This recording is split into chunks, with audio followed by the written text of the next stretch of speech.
Assalamualaikum warahmatullahi wabarakatuh. Perkenalkan, nama saya Astara Victoria Sembri Batubara dari PS4A dengan NIM 0503231004. Di sini saya akan menjelaskan tentang investasi, keuangan, dan moneter guna untuk menyelesaikan tugas pertemuan ke-8 dengan mata kuliah Ekonomi Moneter dengan dosen pengampu Bu Haidar Rahman.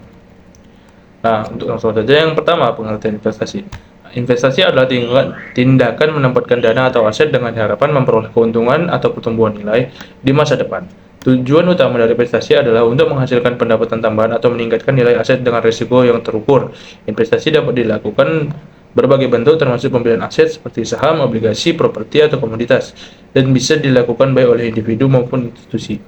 Nah, yang maksud institusi itu banyak ya, bisa BSI, bisa kita sendiri juga bisa berinvestasi ya. Dengan kalau kita punya uang kita bisa investasi. Investasi juga dibatasi ya dalam Islam ya. Jadi kita nggak boleh investasi ke produk-produk non halal yang belum ada sertifikat halalnya, itu kita dilarang dalam Islam, karena itu ya masuk ke dalam ranah dosa ya. Tujuan investasi. Berbagai tujuan yang dapat dicapai melalui investasi bukan hanya tentang memperoleh keuntungan, tapi tentang mencapai tujuan keuangan tertentu yang bagi individu atau keluarga. Nah, tujuan spesifiknya, yang pertama, investasi untuk dana pensiun dan pendidikan anak. Beberapa tujuan investasi bersifat spesifik dan seringkali menjadi prioritas perencanaan keuangan jangka panjang. Yang ketiga, mengidentifikasi tujuan keuangan pribadi dan menyelaraskan dengan profil risiko. Menentukan tujuan investasi adalah langkah awal yang penting untuk membangun portofolio yang efektif. Nah, jenis-jenis investasi. Yang pertama ada investasi kekayaan real. Investasi pada aset nampak atau nyata, misalnya tanah, gedung, bangunan, emas, atau bisa juga sapi, ya sapi peternakan itu juga bisa. Kedua, investasi kekayaan pribadi yang tampak. Investasi pada benda pribadi, misalnya emas. Maaf. Pribadi, misalnya emas, berlian, barang antik. Oke. Tiga, investasi keuangan. Investasi surat berharga seperti deposito, saham, dan obligasi. Yang keempat, investasi komoditas. Investasi pada komoditas barang seperti kopi, kelapa, sawit. Oh, berarti ini maksudnya kita menanam ya.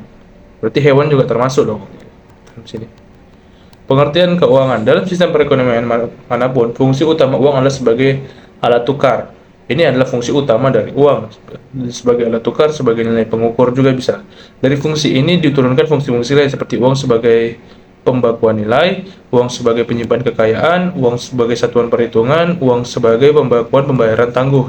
Bisa juga uang sebagai pembayaran utang.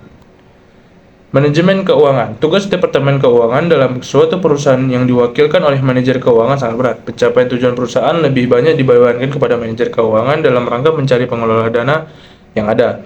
Ketiadaan atau keterbatasan dana merupakan tugas manajer keuangan untuk segera memenuhi tujuan manajemen keuangan pada umumnya. Jadi manajemen keuangan itu memiliki 5 tujuan, diantaranya yang satu memaksimalkan keuntungan, yang dua itu pengawasan, yang ketiga ada menjaga arus kas perusahaan, yang empat ada mengurangi risiko, yang kelima ada pengambilan dana pemegang saham. Nah, fungsi manajemen keuangan. Pada pertengahan tahun 1950, Coates mempopulerkan konsep fungsi-fungsi manajemen dengan mengelompokkan tugas-tugas yang dilakukan oleh manajemen ada ke dalam 5 fungsi manajemen yang mencakup: satu, planning; yang kedua, organizing; yang ketiga, staffing; yang keempat, leading; yang kelima, controlling. Nah, aktivitas perusahaan ditinjau dari sudut pandang manajemen keuangan menjadi tugas manajer keuangan. Tugasnya antara lain adalah sebagai berikut: perolehan dana dengan biaya murah, penggunaan dana efektif dan efisien, analisis laporan keuangan, analisis lingkungan internal dan eksternal yang berhubungan dengan keputusan rutin khusus. Nah, pengertian moneter.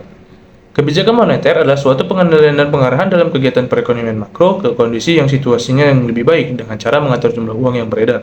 Jika kondisi kegiatan perekonomian itu lebih baik, maka meningkatkan output, keseimbangan, dan kestabilitasan harga bisa dikontrol dengan baik.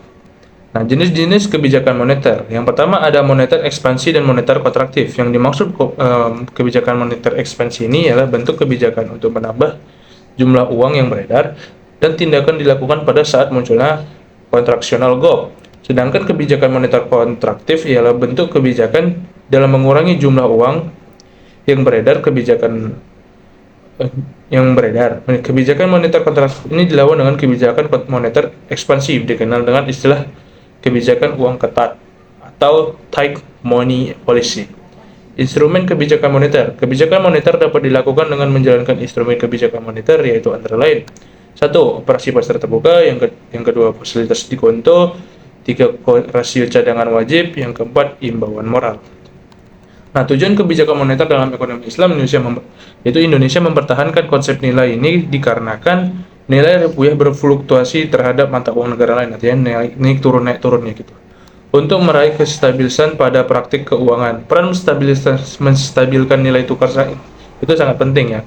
Oleh karena itu, Bank Sentral menempuh kebijakan yang menjaga kondisi untuk stabil dengan tetap menjaga pergerakan metode pasar. Nah, sekian mungkin materi dari saya tentang keuangan, investasi, habis itu dan kebijakan moneter. Sekian dari saya, mohon maaf apabila ada salah kata, saya mohon ampun. Saya juga di sini masih belajar, saya banyak kurang tahunya juga. Wabillahi taufiq wal hidayah. Wassalamualaikum warahmatullahi wabarakatuh.